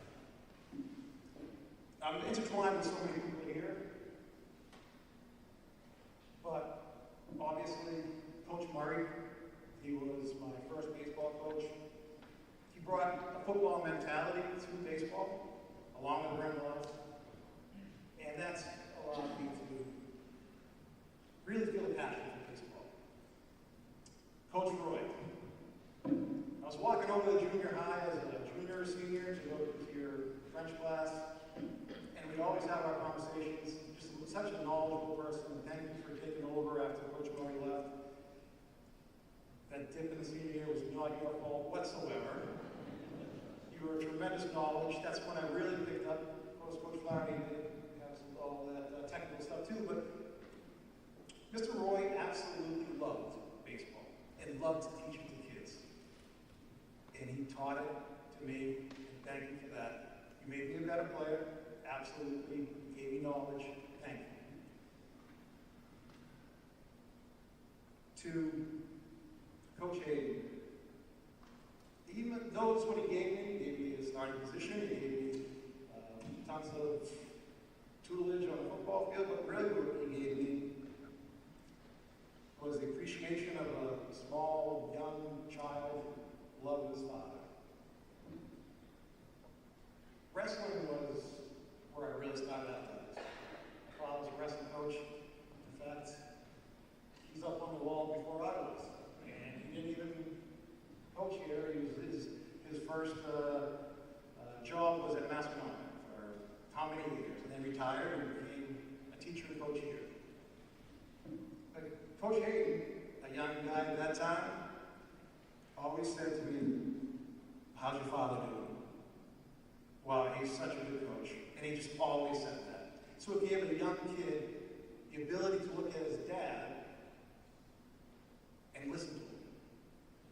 Whereas some kids don't want to listen to their dad. And my father coached every single sport. 7th grade year, 8th grade year, the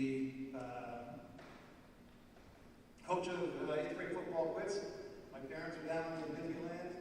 I didn't want to go because Coach Hayden got the gym open.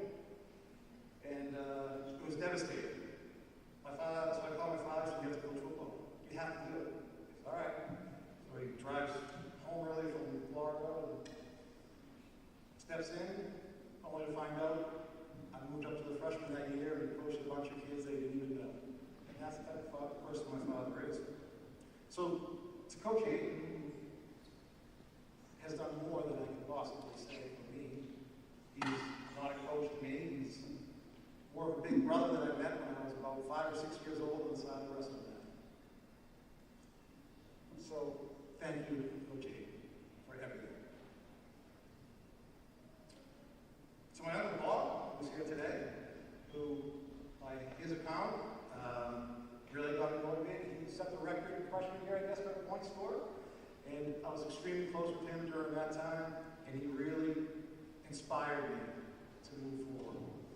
And really just our conversations while we worked together helped me with life. So thank you. Steve Kidd mentioned, that a hero, whatever. We all have our heroes, mine and my parents. To my father, everything good in my life, he's mostly responsible for. He has supported me in ways that nobody could ever imagine. With sports and with life. There was a time when my senior year at Maine, there was 2 games left to make the playoffs. It was the last thing to do.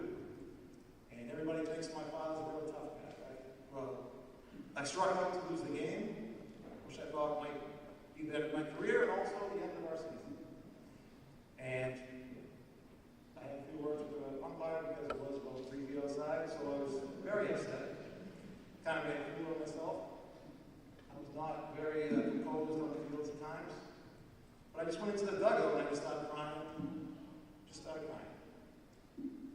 of a sudden everybody's gone, everybody's gone. I'm just sitting there by myself, and all of a sudden my father comes in. He just gives me a hug. That's all.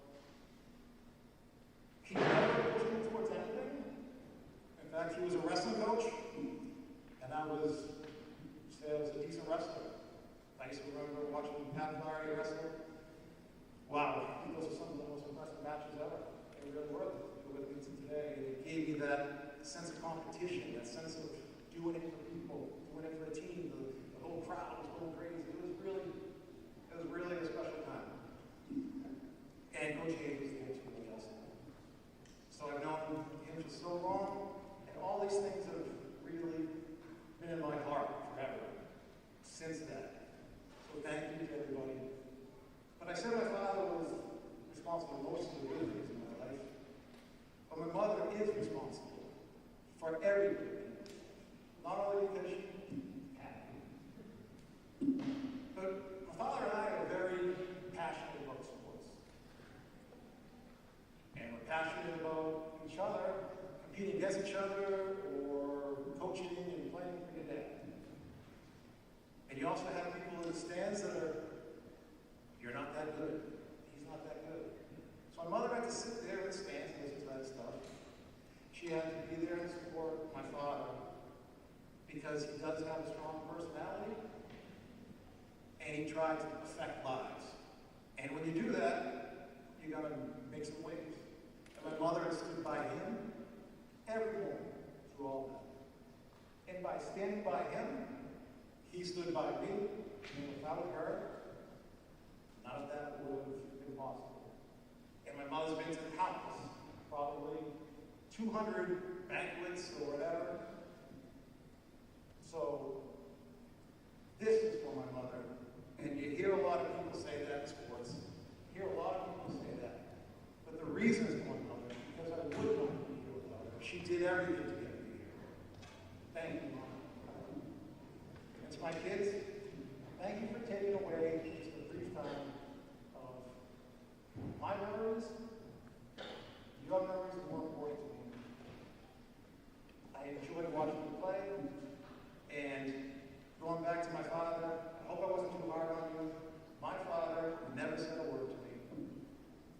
And I had to reflect on that sometimes when I was trying to coach my kids. They're just going to be who they are. And they turn out to be wonderful kids, and I love you guys. So in closing, I hear the drums. I'm getting quiet. The community of Kentucky, to go out in front of that field with a satyr on a horse, 6,000 people were at that game on Thanksgiving, remember? Greatest memory I can imagine. So, it's almost like music's played, take it off, and I will. Sorry for the too much time, but again, the players, Tim Payne, Mike McCoy, Mike O'Neill, Rick Marchand, Ernie Lewis, and sadly Steve Stewart, who we lost just recently. Those guys paved the way for me, literally. So thank you to all of them. Thank you everybody for coming. Thank you.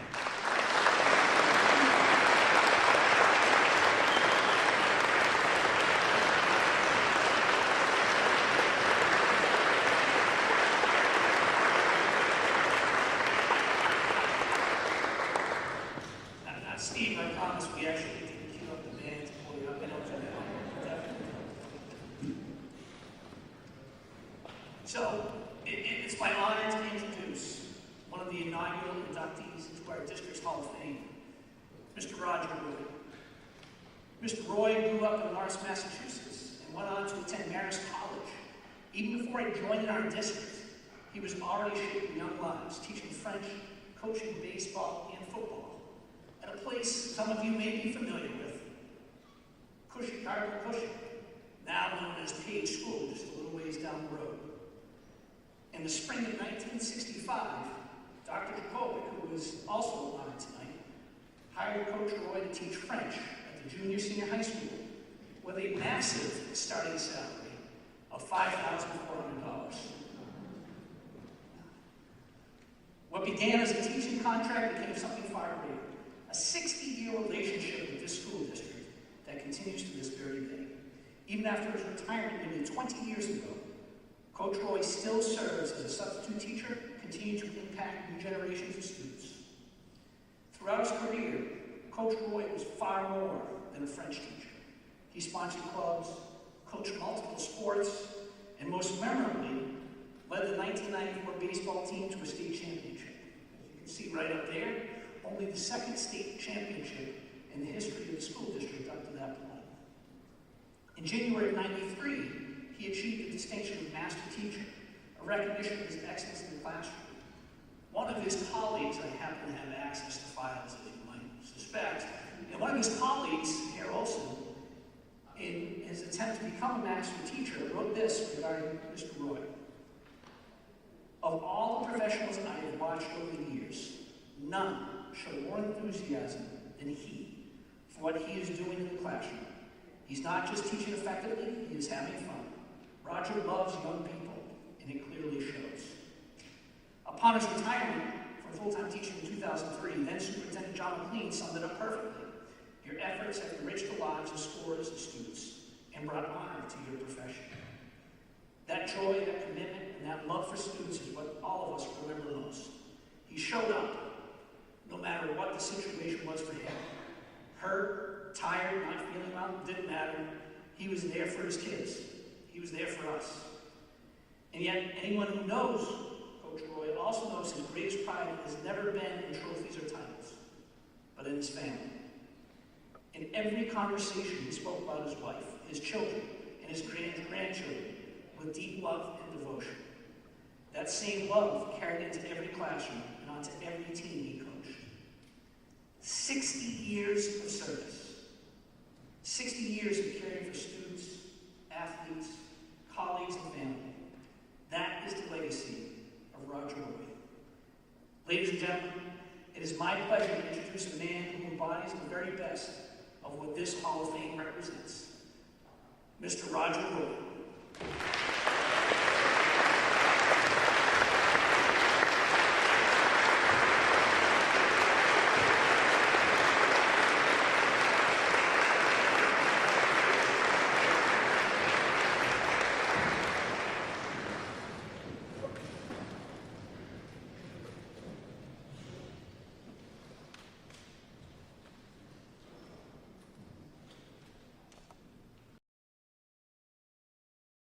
Roger Roy is one of those people who make a school feel like home.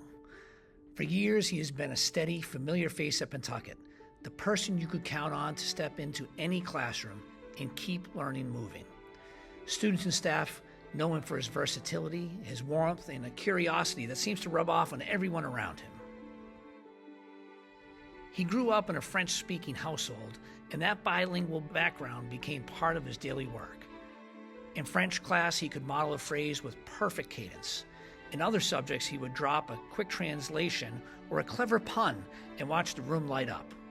He is the teacher who brings a crossword to life, sometimes in French, sometimes in English, but always with a smile.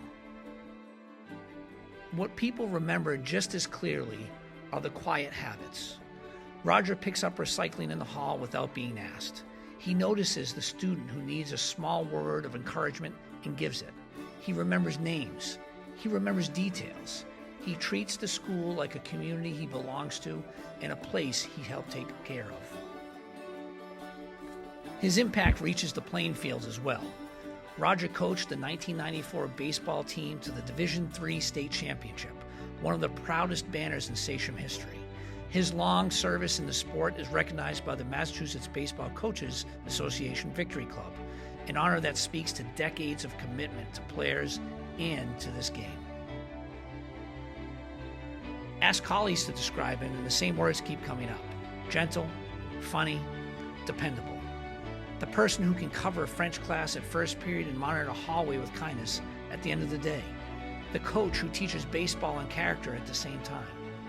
Roger Roy's legacy is not a single headline. It is the daily presence that builds trust, the small kindness that changes a day, and the standard he sets simply by showing up and doing the work. That is why he is a Pentucket legend. Thank you, Coach Roy, for everyday kindness and championship standards in the classroom and on the field. Your presence made this place home. Congratulations and welcome to the Pentucket Regional School District's Hall of Fame, the inaugural class of 2025.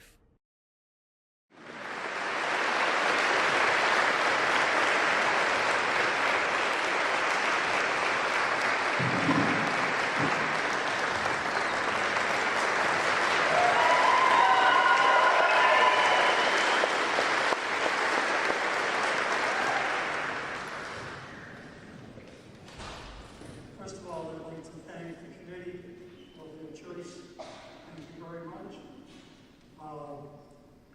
Before I start, I'd like to thank my family. There are a lot of us, and we have crazy parties.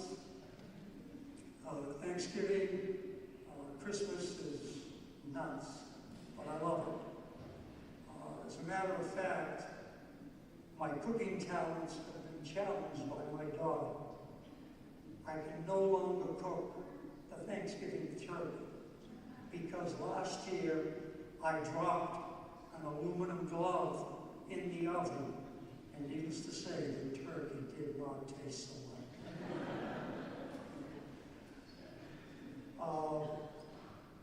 Probably the person that has allowed me to coach as many sports as I have and been available here at Pentucket has been my wife, Jane.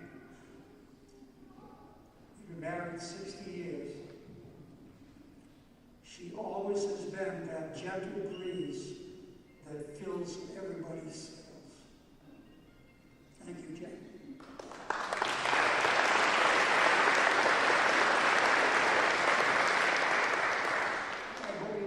Program.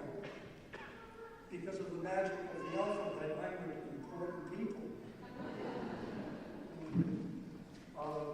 I also have to admit to Coach Hayden publicly, because we've been kidding him about this all along. I don't think he knows who did it. I'm the one who put the mackerel in his ceiling. Kind of a childish thing, but nonetheless, we had a lot of fun with it. That was one of the things at Pentucket that kept us all smiling. We had a faculty that played tricks on one another on a constant basis, so you always had to be on your guard. And especially with Bill Martin around, it was always crazy. I have to tell you a story. Those of you who know Bill Martin, he was always on a diet, and he used to hold court third lunch, and he had his, I think it was a chicken container, tuna fish, wow, congratulations, tuna fish, and Coach Hayden changed the label and made the can cat food, and Billy dipped into it. Those were the kinds of crazy things that would happen all the time at Pentucket, which made me enjoy it. I need to thank Coach Flaherty and Steve Hayden for being mentors in football. I first started coaching football with Tom, and that was always invigorating. A lot to learn. Sometimes I didn't learn it, but it was a lot to learn.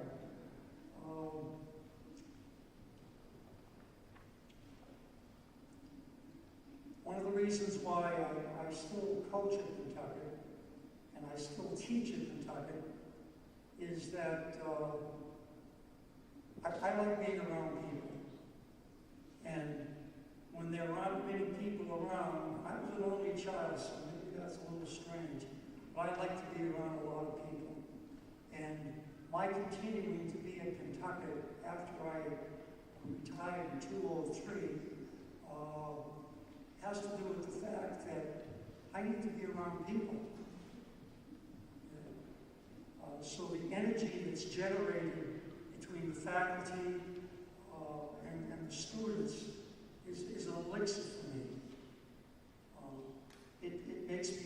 so much better every day, even though I might complain about certain things. To do without it would be dastardly for me. What it does for me is it keeps me connected. Okay? And it helps me still at my tender age to grow. And I just love it. There was, however, a student just recently that didn't think my presence there was so important. As the story goes,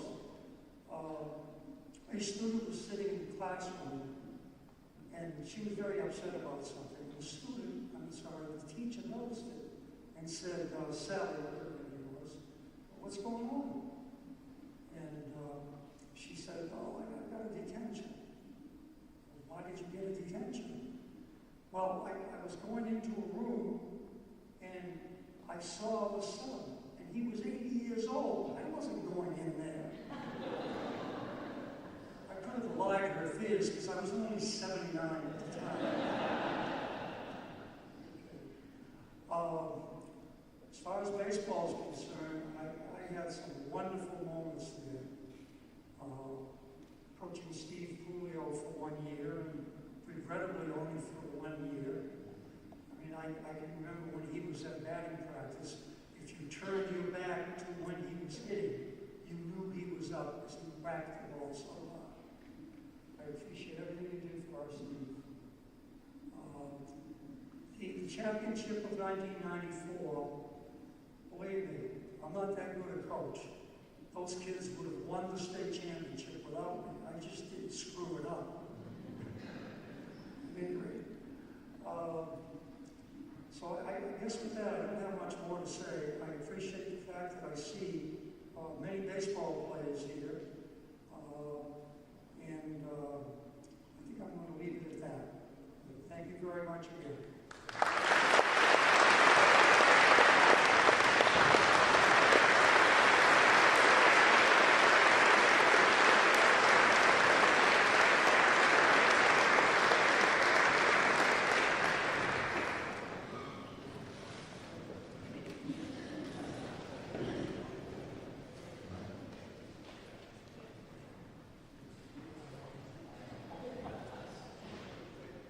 It is such a privilege and honor for me to introduce tonight's next inductee, Maria Stefanos.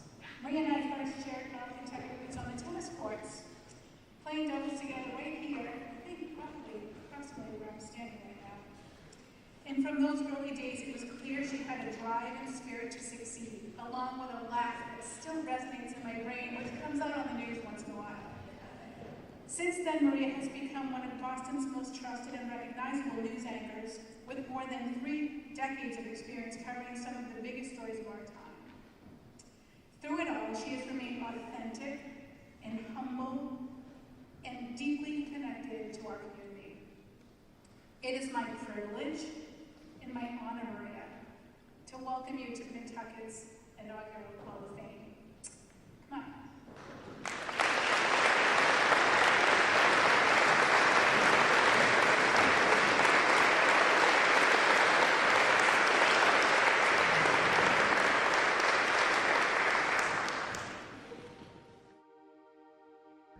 Maria Stefanos grew up in Groveland and graduated from Pentucket in 1984.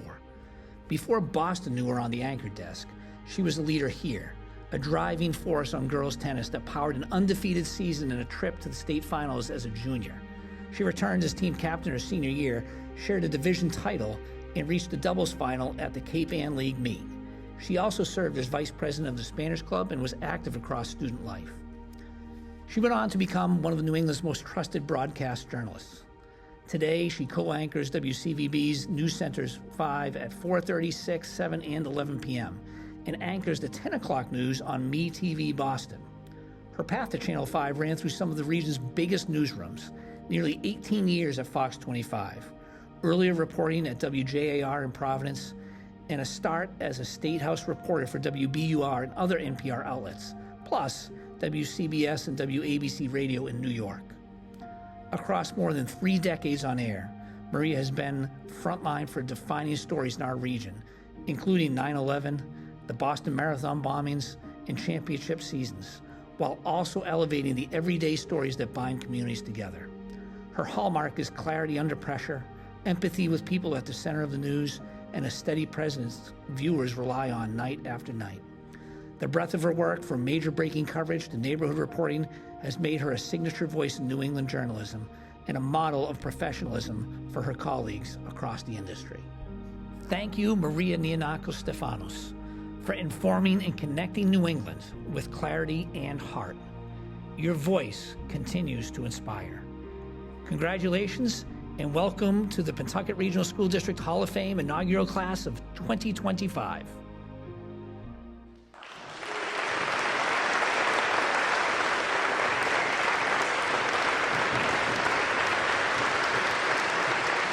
Thank you.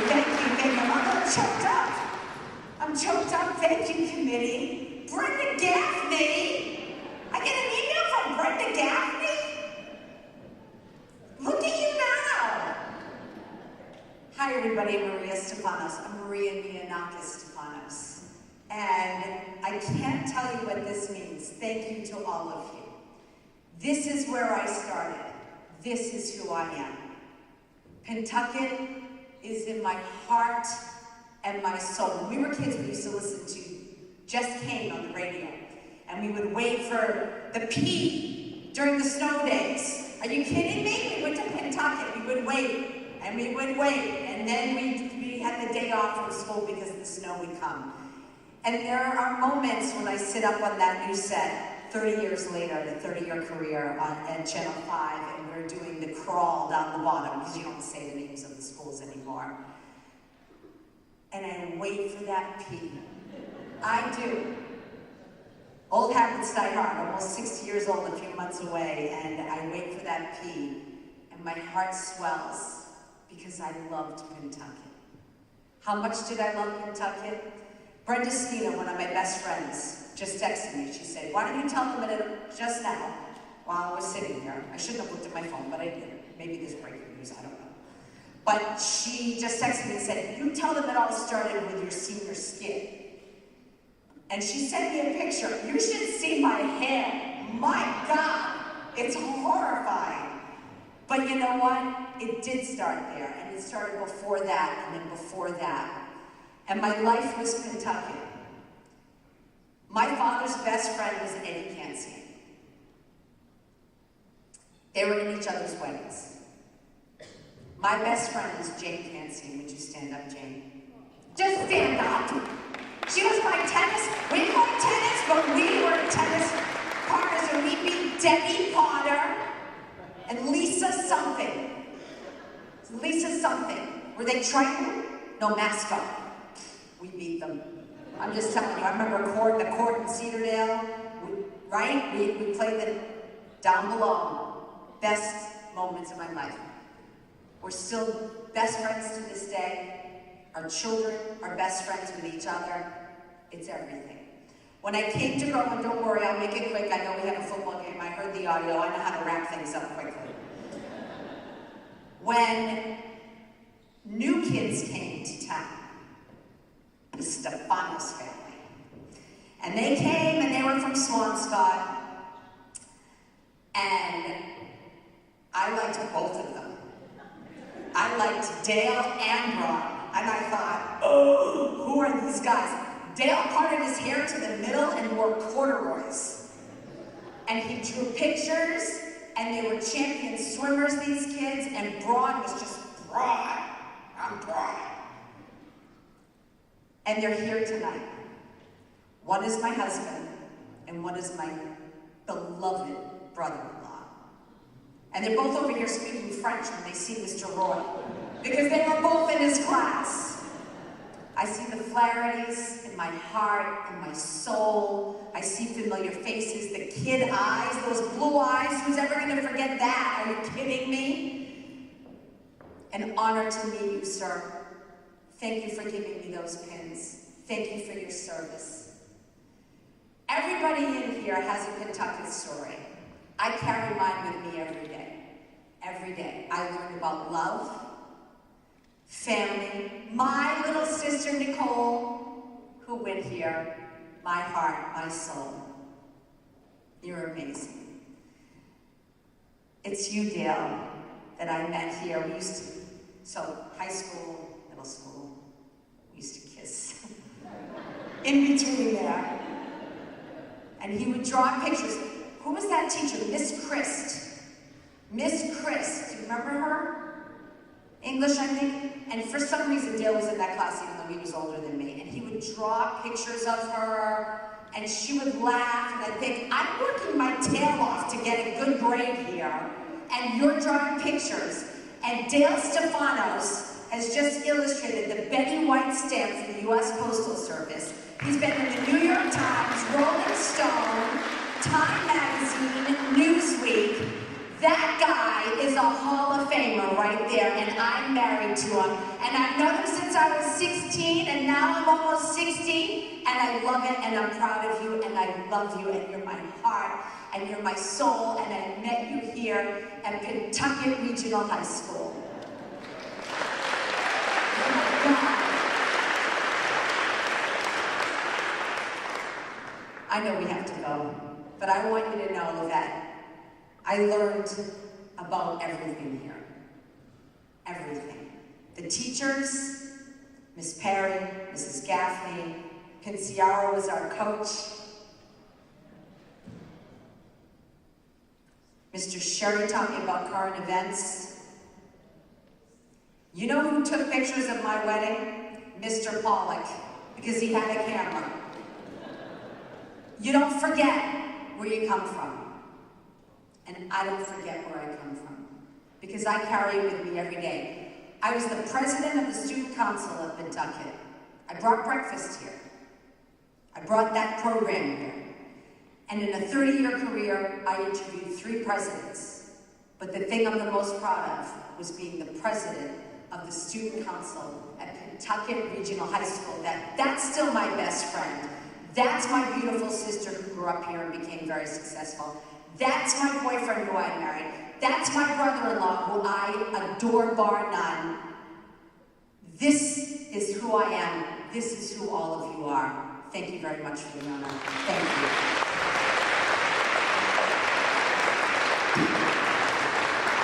I should have had a script, but I have to read a script every night.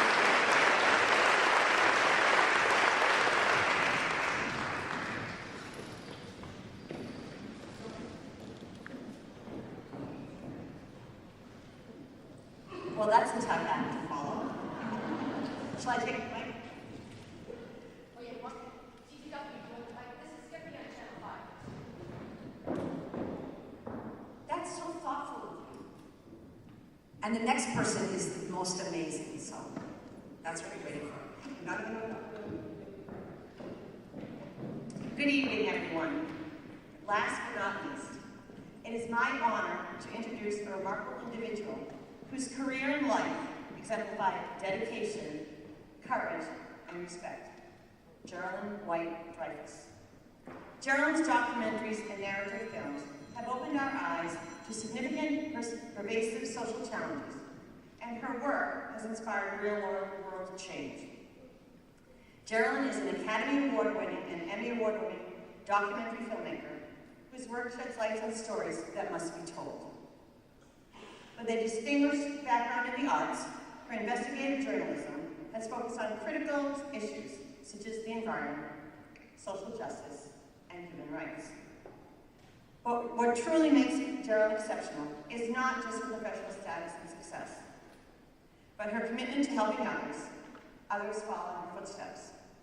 She has mentored countless young journalists and filmmakers, encouraging them to pursue their passions with honesty and courage.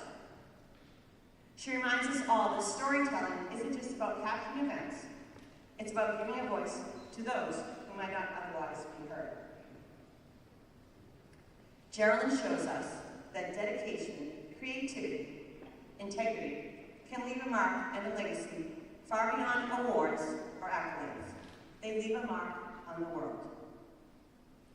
For the Pentucket community, Geraldine's story carries an important message. No matter where your story begins, your curiosity, your perseverance, and your willingness to stand up for what is right can make a lasting difference.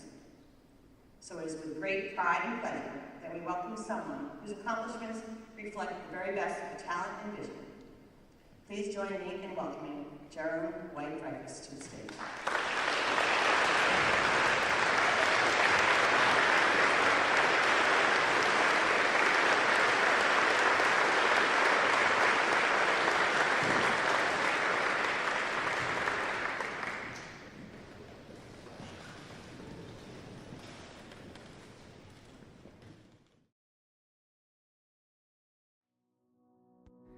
Geraldine White grew up in Groveland and made her mark at Pentucket as a student leader and creator.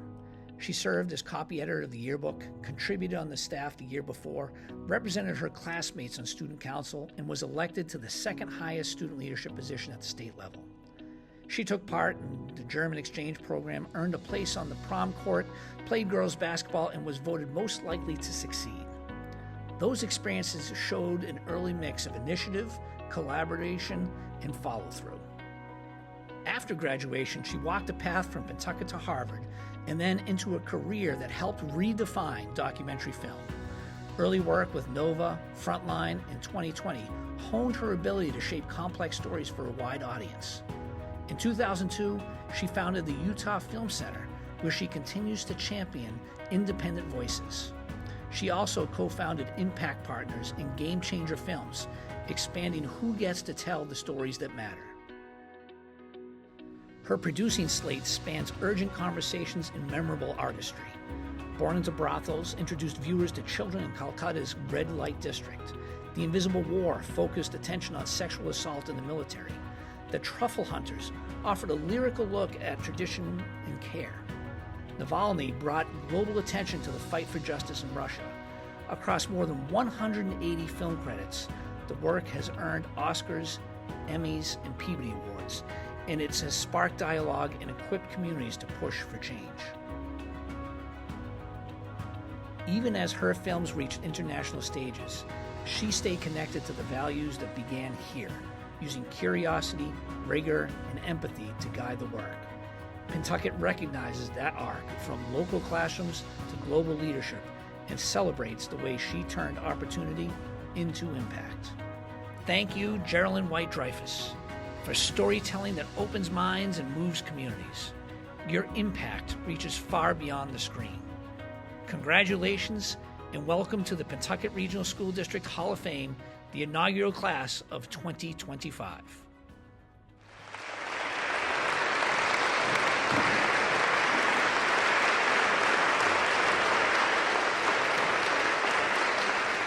Thank you very much. I have to say, I haven't been to this new building, and I've just been listening to all the stories, and I've just been flooded with so many memories, whether it was like sleepovers at the Flaherty's and the apple picking, and thinking about Mrs. Perry and Marilyn Hirschfield, and just different people that left kind of footprints and imprints on me as I was a young student trying to find my way. And there's a lot to be said about this community, and you can feel it in the room today. So I just want to acknowledge how deeply moved I am, and how grateful I am to have my mother here with me today, and her best friend Susan Paradis, and my Uncle Jerry, who's my godfather, and my cousin.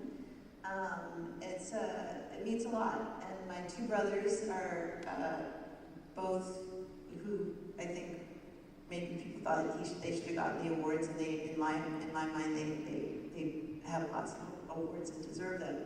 Are coaching football, and today is my father's birthday, and he was a great coach, and my mother's a great teacher, and I thought a lot about what I do as a film producer, and really it's just coaching and teaching. It's the same thing. You look for talent, and you nurture it, and you get excited by it, and it's the discovery of finding new voices, just the way you guys find great athletes. And for me, it's been a great joy, and I feel like I learned those skills from my father as a coach and my mother as a teacher, to love story from my mother, and to really get excited by talent, and want to work with them. So I just feel very grateful to be here, and I want to just thank you all, and go out and let's get out to the game. We want to be late for the game. So, but thank you very much.